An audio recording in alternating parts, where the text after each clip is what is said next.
Você sabe que o brasileiro tem, você tem e eu tenho, porque é da nossa cultura, uma coisa que é apavorante.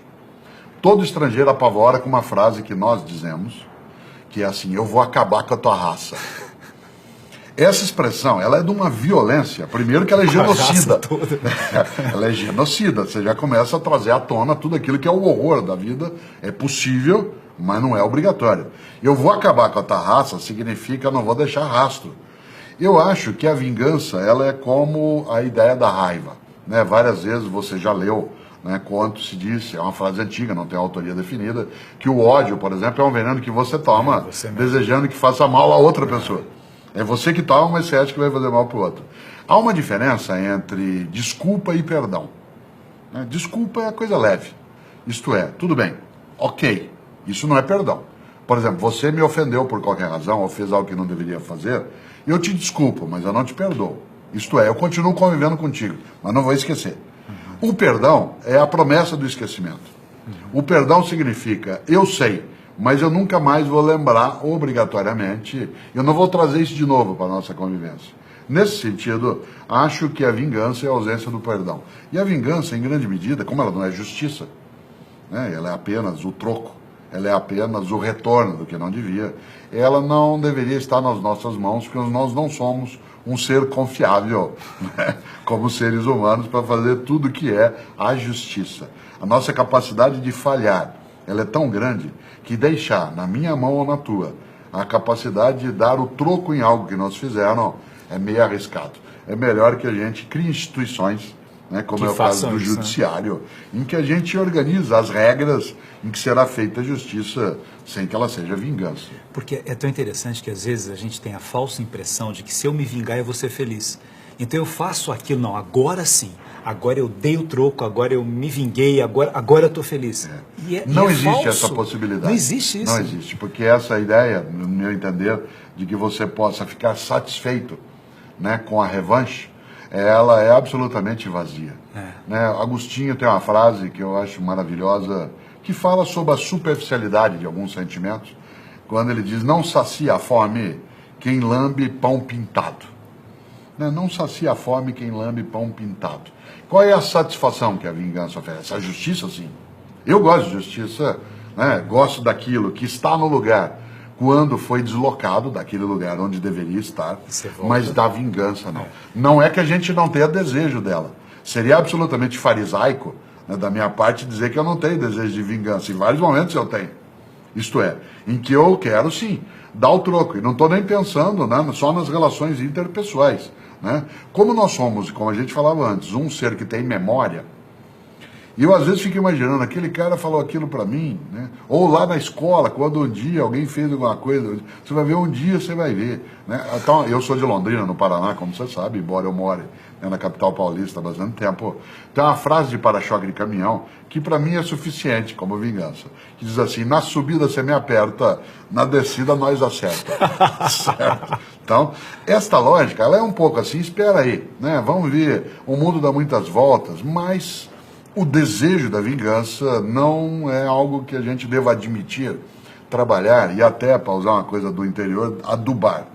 Não dá para ficar adubando isso, porque ele faz mal, ele corrói pra gente mesmo. Ele é autofágico, é autodestrutivo. Ô Cortella, uma coisa interessante que eu acho assim, um dos exemplos mais significativos dessa história da não vingança e do perdão é do Mandela, né? Sim, claro. Você pensar um homem que ficou preso quase 30 anos e ele tem poder para se vingar de quem fez aquilo com ele. Mas ele escolhe, né, falando do desejo, pensei em Aristóteles aqui, desejo, escolha, aspiração, ele escolhe não permitir que esse desejo de vingança seja mais forte do que a aspiração que ele tinha de construir um povo Uma das unido, emoções, né, que eu tive na vida foi conhecer Nelson Mandela, pessoalmente. Eu conheci vários homens e mulheres importantes na minha formação e na minha história. Eu fico honrado de ser humano como Mandela. Eu não sou como Mandela foi, mas eu fico honrado de estarmos na mesma espécie. Na mesma raça humana, né? Na mesma espécie. Na mesma espécie. Mandela veio ao Brasil logo depois que ele foi libertado, e eu tive a honra de também estar, quando ele veio visitar a cidade de São Paulo, eu era secretário de Educação, na prefeitura ele veio visitar, e eu tive a honra, Xalita, de apertar a mão do Nelson Mandela. Você imagine, quando eu apertei a mão do Mandela, as minhas pernas bambearam. Porque eu não estava apertando a mão do homem, eu estava apertando a mão da decência. Não é toda hora que a gente aperta a mão da decência. Você se lembra, ao mencioná-lo, que ele, quando tomou posse como presidente, né, da África do Sul, no primeiro governo, logo depois do Apartheid, que ele fez o famoso jantar, né, em que as pessoas recebem aqueles que vão honrá-lo por ser o presidente. Você se lembra que ele convidou para sentar ao lado dele os 2 carcereiros.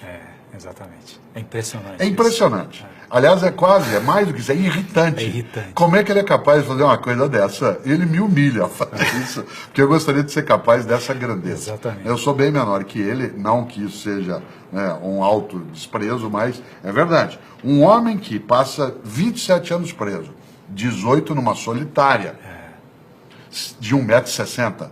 Mandela tinha 1,90 m de altura. Em 18 anos ele ficou recluso numa pequena jaula, onde ele só saía para ser interrogado e torturado. Advogado, né? Um homem que tinha toda uma trajetória possível, líder na comunidade dele. E ele, para o jantar de posse, em vez de convidar as grandes autoridades, ele chama para sentar um de cada lado os carcereiros. E ainda ao ser perguntado, diz, é porque eu queria que eles me vissem como um humano. Quer dizer, isso é de uma grandeza. O que faria você ou eu, claro, se a gente passa 27 anos sendo torturado, preso, vitimado, ofendido, né, agredido, e aí você tem em mãos o poder de ser presidente da República. De retribuir tudo, de dar vingar, de dar o troco. De dar o troco. O que ele faz? Ele humaniza a ideia e não se rebaixa. É de uma grandeza imensa. Eu acho que a gente tem poucos homens e mulheres na história que foram capazes de fazer isso com tamanha densidade. Claro, Jesus de Nazaré o fez, né, mas é outra dimensão. Né? Mas a gente encontra isso em Sócrates, né, que vai sim para o fim, para a morte, com a cabeça erguida. Não quer fugir. Não quer, não sai. A gente encontra isso, né, naquilo que fez um dia Siddhartha Gautama, no modo de vida que escolheu. Né? Encontramos isso. Assis, né? Francisco de Assis. Né? Encontramos isso com Martinho Lutero, naquilo que conseguiu enfrentar. Encontramos isso com Madre Teresa de Calcutá. Irmã Dulce. Aquela mulher que era frágil, com a coluna, dormiu mais de 20 anos numa cadeira sentada, cadeira de madeira por causa da dor. Uma mulher desse tamanhozinho tem uma obra que hoje atende mais de 70 mil pessoas por dia. Você lembra da teoria da irmã Dulce, da teoria da última porta? Né? Em que ela dizia, nós temos de ser, as irmãs, a última porta que alguém bate. Depois de nós não pode ela não ter outro lugar para procurar. Ela tem que achar em nós a acolhida. Começou num galinheiro, na Cidade Baixa, em Salvador, ali perto da Praça Roma. Né? Essa fragilidade de alguém que se torna grande, quando você cita o Mandela, né, em vez de lamentar, o que ela fez? Ou ele fez? Foi atrás, foi buscar.